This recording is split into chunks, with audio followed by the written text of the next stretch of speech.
Pronto, meus amigos, aqui estamos nós mais uma vez. Você está prontinho aí para cair para dentro de verdade, aprender e não só aprender, aplicar tudo que você vai aprender aqui. Nessa aula, nesse módulo um, a gente vai falar sobre panorama geral da audiência trabalhista.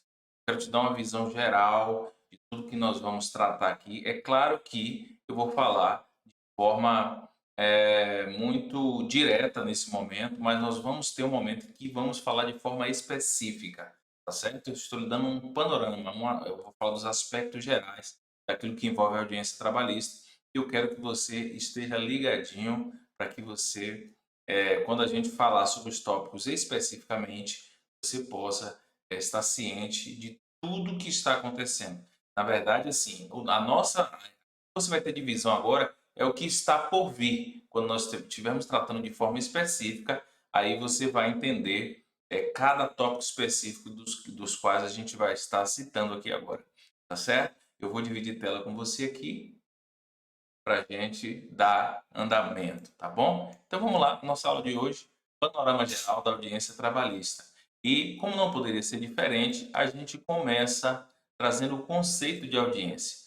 Audiência é nada mais, nada menos que um ato formal e solene onde se exige a presença das partes, onde as partes precisam estar presentes, seus advogados, juízes e também o serventuário da justiça, que é o escrivão ou secretário que estará ali auxiliando o juiz, assim a lei determina. E essas partes estejam presentes. O advogado, mais por uma questão de ser uma atividade essencial à justiça, como a própria Constituição assim disciplina, mas o advogado, em alguns casos, ele não necessariamente estará presente. Em alguns casos, e você vai aprender no decorrer quando a gente falar sobre rito, sumário, sumaríssimo, rito ordinário, e aí você vai entender quando que você realmente, enquanto advogado, deve estar presente. Mas eu já aconselho desde já que é sempre importante que você, enquanto advogado, esteja presente. Às vezes não é necessário, mas não é necessário diante do procedimento que está sendo utilizado para o ato. Mas é sempre bom que você esteja para dar segurança ao seu cliente, que você esteja para poder observar os aspectos técnicos jurídicos que em uma audiência se exige que você conheça para que você, no momento oportuno, você possa intervir e fazer com que aquilo que a lei determina possa acontecer da maneira mais correta, da melhor maneira possível. Tá certo? Então, a gente parte agora aqui para os tipos de audiência trabalhista. Nós temos alguns tipos dos quais eu denomino audiência comum da justiça trabalhista, né? Da seara trabalhista, que é a audiência inicial inaugural, que é aquela audiência em que ela tem um período mais curto, ela é mais objetiva, é a audiência onde o juiz ele vai despachar, vai marcar essa audiência, e nessa audiência ela é tão somente para fins de conciliação, se houver a possibilidade. É uma das primeiras perguntas que o juiz vai fazer quando você sentar lá, a gente vai ver mais especificamente. O juiz vai perguntar nesse momento, aberta a audiência, o que a lei diz, o juiz tentará a conciliação. E não havendo conciliação, o juiz ele vai receber a defesa e ele vai marcar uma nova data para a próxima audiência, que é onde vai instruir, se for o caso. Se tiver matéria de prova, o juiz ele vai marcar uma nova audiência para poder fazer a instrução processual. Ou então, se houver a necessidade da constituição de uma prova técnica, de uma prova pericial.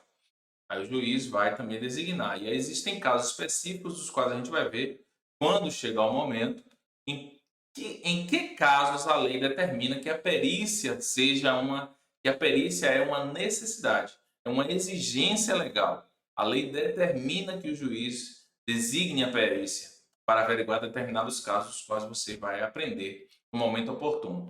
Essa aula ela foi programada, esse curso ele foi programado de forma didática para que você possa aprender paulatinamente, mas de forma que você não vai esquecer. E você, colocando em prática, você vai ver que você vai se tornar um expert em audiência, tá bom?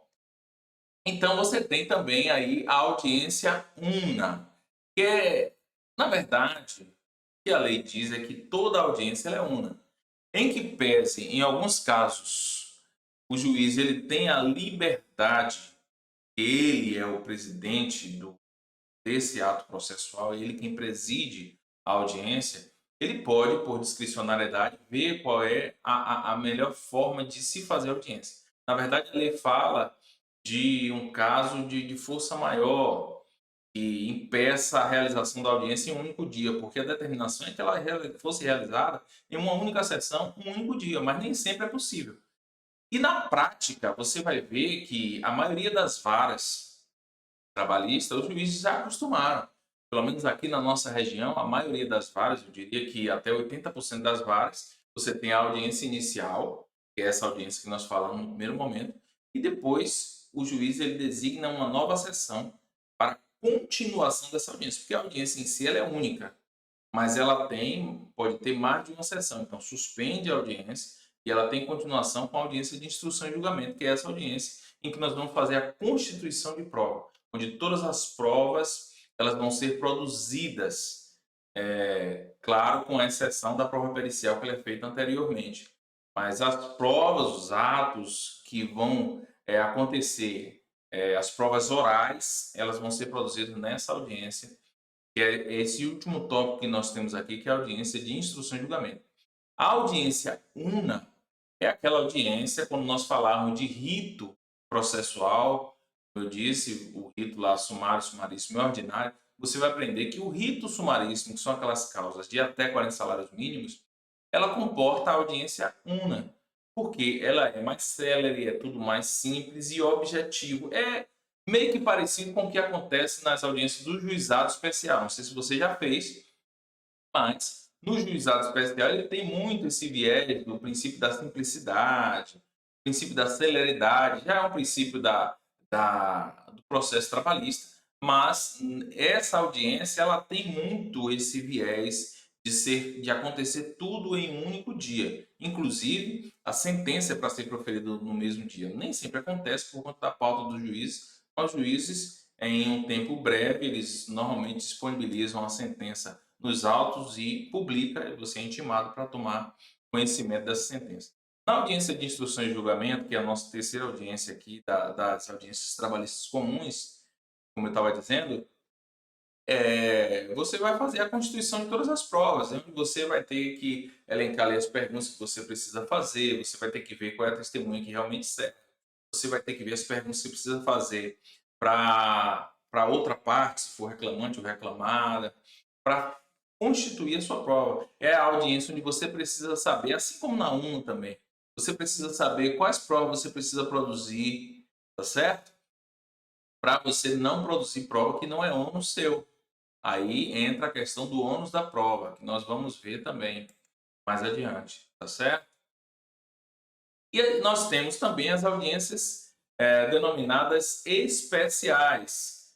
Que audiências são essas? São audiências que elas têm ela é feita por um ato específico, um ato próprio. Alguns já consignados no processo trabalhista e outros invocados por meio do artigo 769, que permite que na omissão da lei trabalhista possa se usar as questões de direito processual civil, do direito processual comum, ok? Aí nós temos aqui, eu trouxe aqui para a gente conversar um pouco, para a gente fazer a demonstração, na verdade, porque nós estamos trazendo aqui uma visão geral. Então, nós temos o inquérito para apuração de faltas graves. Nós vamos estudar lá, ver quando é cabível, contra quem é cabível. Mas esses processos eles são feitos, na verdade, especificamente para o caso de empresas que querem demitir ou que necessitam demitir trabalhadores que têm estabilidade provisória. Ah, você poderia me dar um exemplo? Sim, seria o exemplo do funcionário que faz parte de um sindicato. Ele é um dos membros do sindicato ou de uma cooperativa, enfim, ele precisa, esse funcionário, para que ele seja demitido, deve haver um justo motivo que está lá na lei e você precisa, então, instaurar o inquérito para apuração de falta grave. Quem propõe essa ação, quem é reclamante desse tipo, na verdade, para fazer essa instauração, quem é o autor? É a reclamada, é a empresa. Na verdade, é a empresa que faz aí a propositura desse requerimento para para instauração de inquérito de apuração de falta grave. Então, até isso você vai ter que aprender que quem é que senta de que lado, né? Os lados, reclamante e reclamada muda. Quando a empresa está como autor de algum ato desse, ela muda o lado. Então, a gente vai estudar um pouco mais sobre isso. Aí você tem a ação de consignação e pagamento. A ação de consignação e pagamento também não é disciplinada no CPC, mas é um dispositivo, ou na CLT, no processo trabalhista, mas é um dispositivo do CPC que é compatível com o processo do trabalho. Então, ele é perfeitamente cabível nos casos, por exemplo, que a empresa vai pagar as verbas rescisórias e o empregado entende que não está correto e ele se nega a receber. Então, a empresa, até para não incorrer em juros, enfim, todos os encargos trabalhistas que estão envolvidos nas verbas, ela já faz esse depósito e manda intimar o reclamante para que ele possa oferecer a defesa dele, receber o valor que ela vai dizer: eu entendo que o correto é esse aqui. Então, ela deposita lá e vai intimar, dentre outros casos que podem acontecer. Estou dando só um exemplo aqui, rapidamente, para poder te situar. Nós temos a audiência de justificação prévia, que também não é disciplinada no processo trabalhista, mas invocada do CPC, tá certo? Do CPC de 2015, mais especificamente, que é aquela audiência que a parte vai requerer para fim de um deferimento de uma tutela de urgência, por exemplo, dentre alguns outros poucos casos que a lei assim disciplina. Então, a justificação prévia tem aquele viés de você constituir testemunha para convencer o juiz no deferimento de tutela. Se você já estudou lá o processo civil, você vai lembrar. Então, possivelmente utilizável no processo trabalhista. Ok? Nós temos também a audiência para a produção de prova antecipada, que é quando você propõe uma ação, por exemplo, para que a empresa apresente alguns documentos e você quer ter a convicção, o reclamante ele precisa ter a convicção se ele tem aquele direito ou não. Por exemplo, se o reclamante chega para você e diz: eu não sei se eu recebi a insalubridade, e a atividade dele, você percebe, até por uma norma coletiva, que é devida à insalubridade. Então, para você não requerer ter uma sucumbência de algo que já era pago pela empresa, vamos supor que o reclamante perdeu todos os comprovantes dele, um exemplo, claro que pode ter ali algum documento, mas vamos dizer que ele não tem nenhum dos documentos, ele perdeu, queimou alguma coisa, e aí ele não tem certeza. Aí o que você faz? Uma audiência para a produção de prova antecipada, para que a empresa apresente os documentos. Eu estou dando um exemplo aqui a grosso modo, tá, gente? Apresente esses documentos para você ter certeza de que o reclamante ele tem direito, e aí você requerer por conta da sucumbência. A bem da verdade, esse tipo de procedimento na Justiça do Trabalho tem juízes que não são muito de acordo, porque eles entendem que deve-se fazer a propositura da reclamação para requerer, mas a gente sabe dos riscos, então tem juízes que, é claro, que entendem que é perfeitamente possível, e eu entendo que sim, que por cautela é sempre bom você fazer, se não tem certeza, mas que existe uma grande possibilidade, é melhor que você faça o requerimento desses documentos para ter certeza, no caso de uma necessidade de uma propositura de uma ação. Audiência em ação monitória também é um diploma retirado do CPC, é cabível, é uma ação muito simples, muitas vezes nem tem audiência, mas pode ser que a parte constitua a audiência faça um requerimento de audiência para apresentar algum tipo de defesa, por exemplo, e requerer uma audiência para apresentar testemunhas para sustentar a sua defesa, completamente possível. Nós temos a audiência em ação civil pública. É a ação que pode ser proposta pelo Ministério Público do Trabalho ou pelo sindicato representativo da categoria, quando for de algo específico de uma categoria de trabalhadores. Então, você também pode ter, por exemplo, uma audiência de conciliação nesse sentido, enfim, audiência por conta de uma ação civil pública. Vamos dizer que um sindicato te contrata para fazer a propositura de uma ação civil pública, e aí você vai ter audiência. Então, existe essa possibilidade. Audiências na fase de execução, aí você vai ter lá audiência de conciliação, que é somente para tratar ali das questões de valores. Aí você tem que fazer alguns levantamentos, a gente vai ver na aula mais adiante, sobre quais são os valores líquidos, já que estão nos autos do que já foi deferido, enfim, para você verificar a possibilidade de conciliação.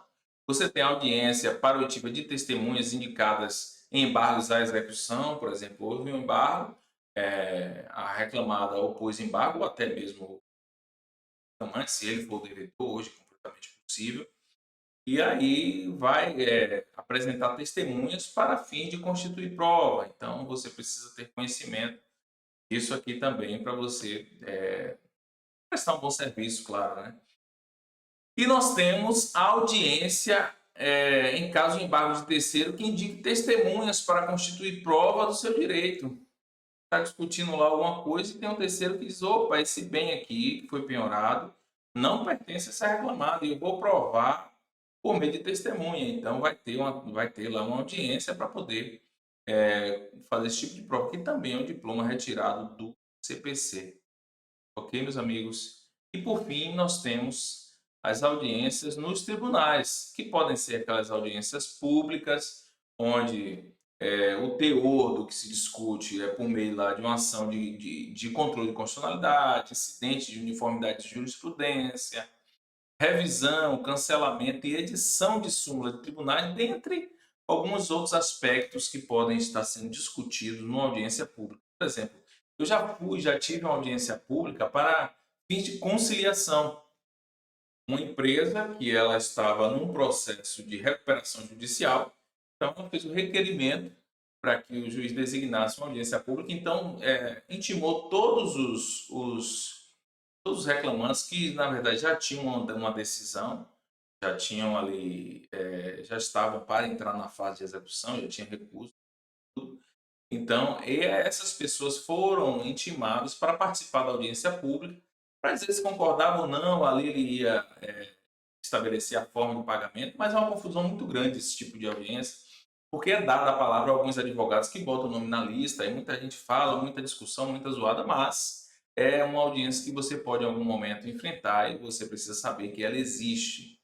Audiência em ações rescisórias, são aquelas audiências com o escopo de desconstituir a coisa julgada por vício ocorrido no julgamento primário, ok? E nós temos aqui as audiências nos dissídios coletivos, que são aquelas audiências de sindicatos, enfim. Aí você tem a possibilidade de estar lá também para auxiliar seus clientes, seja sindicato, seja empresa, nesse sentido de dissídio coletivo. Tá bom? Agora nós vamos aqui partir para os atos da fase de conhecimento. Os atos da fase de conhecimento do processo judicial, na verdade, ele acontece exatamente na audiência.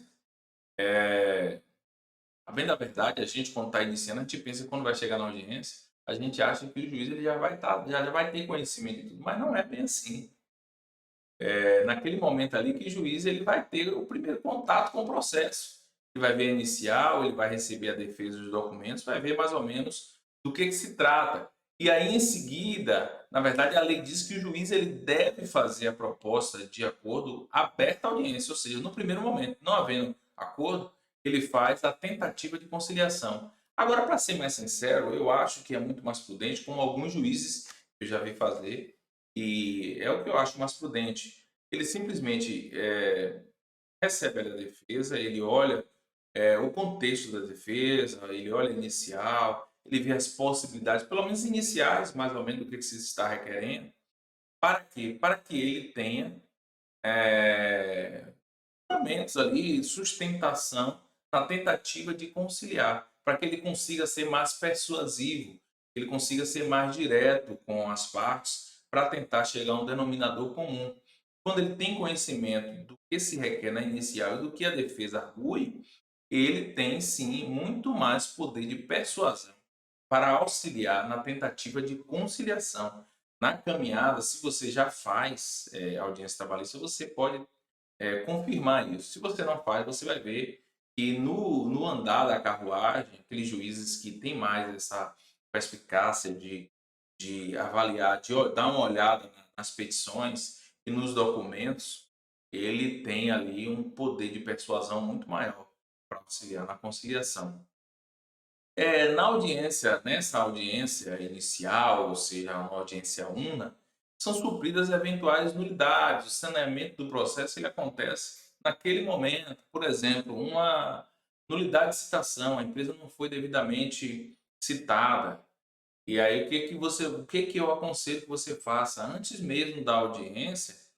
Você toma nota, olha, se a empresa não se habilitou, a empresa não juntou defesa, provavelmente tem já está um dia antes da audiência, a empresa sequer se habilitou. Pode ser que a empresa faça isso na última hora? Pode. Mas se ela não fez isso, é importante que você olhe lá na notificação que foi enviada para a empresa, você pega o código dos correios e faz um rastreamento. Porque às vezes está lá, não foi encontrado, mudou-se. Então você já se adianta, já procura um novo endereço, o endereço atualizado da empresa, liga para o seu cliente para ver se ele tem um novo endereço para informar e já informa nos autos e você vai para a audiência, não vai faltar. A empresa não vai, mas você tem que estar com o seu cliente. Chegando lá, você vai reiterar a petição, pedir que seja feita nova notificação no endereço atualizado. Se não encontrou o endereço, vai, tira lá o comprovante da Receita Federal, qual é o endereço que está lá. Então, pede ao juiz, diz que o endereço que consta na Receita Federal é o mesmo endereço onde foi a notificação e que não foi encontrada na empresa. Sendo assim, aí você vai requerer que a citação seja feita a notificação seja feita por edital, por exemplo. Então, assim, são possibilidades de nulidades que podem ser saneadas naquele momento, dentre tantas outras que podem acontecer na audiência. É na audiência que são fixados os pontos controversos e as provas que devem ser produzidas. Por vezes os juízes já fazem, eles tomam nota lá. Eu lembro que quando eu cheguei para minha primeira audiência, eu não, você chega meio nervoso, até assustado, e eu não esperava que o juiz fosse me fazer uma pergunta que é simples, mas para quem não está esperando, chega a ser desesperador na hora. Quando você não espera, ainda mais que você não sabe como é que acontece o ato. E, enfim, eu tinha visto algumas audiências, mas cada audiência com suas peculiaridades e algumas coisas só ficam fixas na sua mente quando você vive. Então, quando eu cheguei na audiência, a juíza perguntou, doutor, qual a matéria de prova? E aí, o que foi que eu fiz? Eu fiz cara de paisagem, porque, na verdade, você vai ver na justiça do trabalho, tem um computador em sua frente, mas eu não sabia nem como utilizar para encontrar o meu processo, para encontrar ali a petição inicial, na verdade. Eu abri a questão do processo, mas não sabia ainda como encontrar. Então, o que foi que eu fiz? Eu olhei para ela com cara de paisagem, tipo, pensando, o que eu digo? Porque no fundo, eu não tinha certeza do que realmente eu precisava provar. Eu tinha pedido a lei as verbas rescisórias, que são prova documental, você não precisa fazer prova desse, porque aí é prova da empresa, mas eu precisava provar algumas coisas que eu estava pedindo, hora extra, intra-jornada, adicional noturno. Aí a juíza percebendo, que ela olhou para o computador e fez, tá aqui, ela abriu a petição, ela percebeu, o juiz percebe, né, quando o advogado ele tá verde aí, não tem expertise, não tem malícia ainda da audiência, mas às vezes você pode encontrar juiz grosseiro, então o melhor é que você faça o que você está fazendo aqui, estudando para poder chegar lá sabendo o que você tem que fazer. Então, quando aí o juiz olhou e fez, tem aqui hora extra, tem jornada e tal, tá bom, então por que ele perguntar isso? Para ele designar a audiência de instrução e julgamento, que é a audiência que vem posteriormente no caso dos processos no rito ordinário dos juízes que assim entendem. A gente sabe, por exemplo, tem algumas varas que entendem que não, tem que fazer o que a lei determina, que é a audiência ser única, independente do rito, mesmo sendo ordinário, como existe o princípio da celeridade no trabalho. Então, na primeira audiência, o juiz ele já quer instruir. Isso na verdade, ele cumpre na lei, isso agiliza na questão até das negociações, às vezes, porque a empresa vê que o processo ali ele vai andar um pouco mais rápido, então eles tendem a fazer uma conciliação mais rápida. Por outro lado, é ruim para o reclamante, porque por conta do contraditório, às vezes tem muitos documentos ali para você se manifestar no ato da audiência. Claro que você pode requerer, tem muito documento, você pode requerer ao juiz que ele possa adiar, são coisas que a gente vai ver mais na frente. mas existe essa possibilidade, esse risco, tá? Então, é nessa fase de conhecimento que há ali que a causa é discutida pelas partes, juiz e advogados. É na fase de conhecimento que ocorre a instrução processual após vencidas as fases anteriores, tentativa de acordo, de recebimento de defesa, de manifestação contra a defesa de documentos, enfim.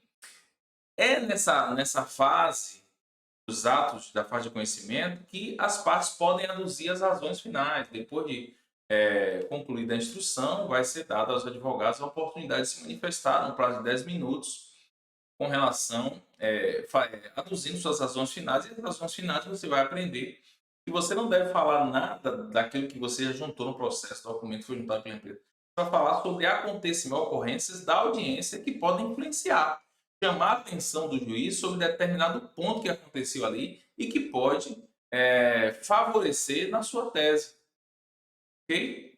Alguma coisa que foi falada pela testemunha, que é muito importante, você chama. Às vezes você nem precisa fazer. A bem da verdade, vou ser bem sincero, conhecido pelos advogados que o juiz do trabalho, por conta da sua pauta extensa, pelo trabalho que ele tem, eles não gostam que o advogado ele faça as razões finais, ele aduza as razões finais, por conta de atraso, por conta de muita coisa, mas você não pode se deixar levar por isso. Se você entende que é necessário, você vai aduzir as suas razões finais. E o juiz ele tem que respeitar, porque é uma determinação legal. Tanto é que a maioria dos juízes, eles, quando termina a audiência, ele faz, e aí, doutores, razões finais reiterativas, eles já vão, de certa forma, te incentivando para que seja reiterativo. Às vezes, tudo bem, a audiência tranquila ali, ficou tudo muito claro, está tudo na ata, mas, às vezes, tem um ponto específico que foi falado ali, que um documento que está nos autos comprova o que foi falado, ou que contradiz o que foi falado pela testemunha da outra parte, enfim. E aí você tem que chamar a atenção para isso. Já aconteceu comigo, uma prova de hora extra, questão de roteiro, por exemplo, e eu citei ali nas razões finais e na decisão a juíza ela trouxe exatamente da forma que eu formulei as razões finais na decisão dela. E por fim nós temos o processo finalmente terá sentença. O processo vai ser sentenciado depois de concluídas todas essas partes. A sentença, aí tem juízes que dá no dia seguinte, poderia ser no mesmo dia sim, mas o juiz do trabalho a gente precisa compreender também que é um pouco complicado. Diante da sua pauta, ele proferir uma sentença no ato. Pode ser, talvez, uma audiência una, que é tudo mais simples, ele está livre de trazer tanta fundamentação para poder decidir. Mas muito difícil, quase que impossível o juiz proferir uma sentença. Então, se ele tiver uma pauta pequena no dia e ali o processo ficou muito claro, ele pode sim proferir a sentença no ato.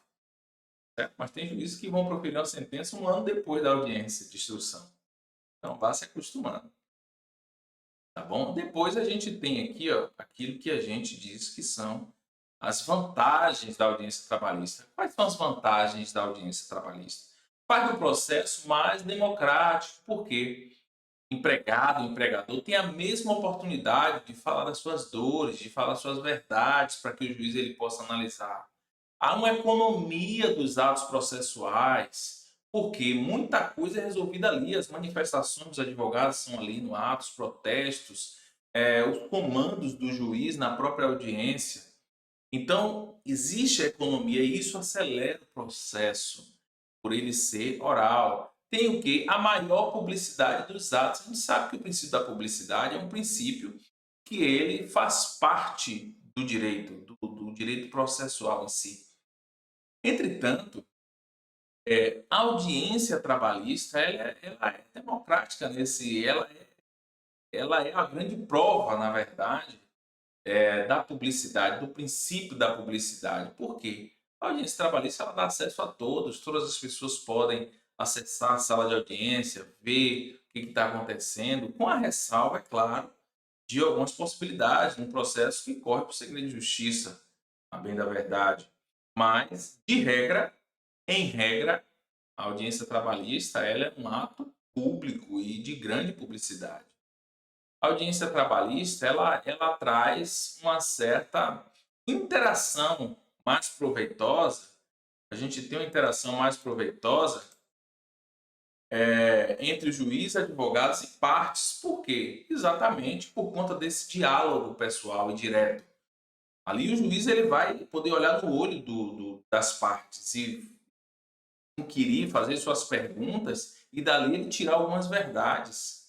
Com um simples olhar, com um simples gaguejar, com um simples não ser firme no que está se dizendo, o juiz ele vai tirar algumas verdades ali. Então existe essa interação. O advogado ele também tem a oportunidade ali de, em alguns momentos, intervir quando o outro advogado está fazendo perguntas que são incoerentes, por exemplo, chamar a atenção do juiz para isso. Ele pode, inclusive, eu estava conversando hoje mais cedo com um colega e ele estava falando, tem um juiz de uma determinada vara aqui que ele, antes de entrar na sala, por exemplo, ele é super gente boa, ele fala com todo mundo, é cordial, ele fala com a gente, e aí, doutor, como é que vai? Tudo bem? Pergunta como é que tá, e aí, como é que vai? Então, você olha, super educado, mas quando ele senta na mesa de audiência, ele tem, é o modus operandi dele. Ele é super grosseiro, grosseiro com as partes, grosseiro com as testemunhas. Eu entendo que essa forma de agir dele é exatamente para poder retirar a verdade das partes. Mas só que é o seguinte, a parte já entra com receio, com medo, não tem costume de estar diante de um juiz, ainda pega um juiz falando grosso e alto na sala. Eu já tive casos com esse juiz que a parte ela me falou tudo que ela sabia lá de fora. Quando chegou na hora que diante do juiz, ela não sabia informar nada. Absolutamente nada. Ele perguntava, qual foi o dia, mês e ano que o senhor trabalhou? Ah, não lembro. Qual foi o mês e o ano? Não lembro. Foi o primeiro ou o segundo semestre? Não lembro. Então, assim, perguntas simples. Ele não soube dizer, depois ele saiu, rapaz, que juiz ignorante. Então, nessa hora, você tem que intervir, como eu fiz e como o colega hoje, inclusive, disse que fez. Fez constar em ata. A forma grosseira com que o juiz estava falando estava atrapalhando a produção da prova. Porque a testemunha ela acaba ficando com receio, ela se perde no meio do depoimento, não sabe o que está falando, porque simplesmente porque ela vai achar que o juiz está achando que ela está mentindo. Porque quando a testemunha ela começa, o juiz já dá o aviso. Ela não pode mentir, que ela é uma testemunha do processo, senão ela pode responder em processo penal, inclusive pode ser presa. Então, tudo isso, a pessoa que é correta, que não está acostumada a lidar com justiça, ela já fica com medo e a mente fica perturbada. Então, nesse momento ali, você tem essa opção como advogado, claro, de ter essa interação, de conversar com o juiz. E tem a participação mais ativa entre os personagens do processo, que são exatamente esses aqui, juízes, advogados e partes. Melhor conhecimento da causa por todos, inclusive pelo juiz, naquele momento ali, naquela conversa, nas perguntas que estão sendo feitas, o juiz ele já vai sacando as coisas. Ah, agora eu estou entendendo aqui, ó, se isso fez, não fez, é devido, não é. Então, existe isso na audiência. É tudo muito ágil, tudo muito rápido.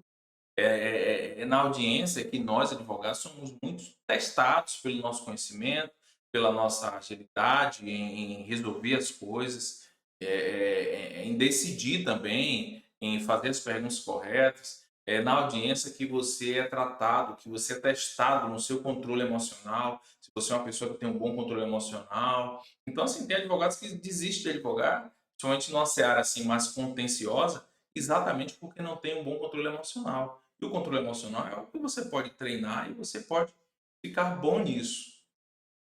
E por fim, ter a maior efetividade na colheita e valoração da prova, exatamente por conta desse contato direto do juiz com as partes ali, ele pode retirar realmente muitas verdades, tá certo? E quais são os riscos que você corre na audiência, no seu trabalho, enfim, o maior dos riscos é a improcedência de pedido no todo ou em parte, por inobservância do advogado, quanto aos deveres do seu ofício. Tem algumas coisas que fazem parte, meus queridos, dos nossos deveres, e isso não pode deixar de ser observado.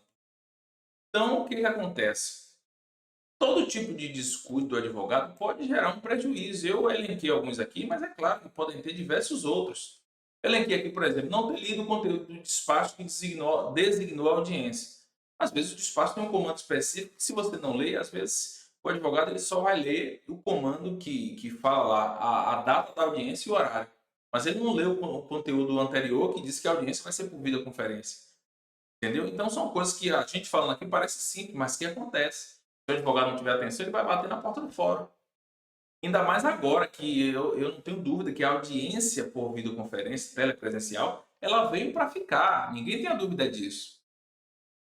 Mas a nossa aula de hoje, ela termina por aqui. Eu espero que tenha sido proveitosa, que tenha feito sentido para você. E a gente continua se vendo nas próximas aulas, tá bom? Beijo no seu coração e até mais. Terminando a nossa aula aqui agora.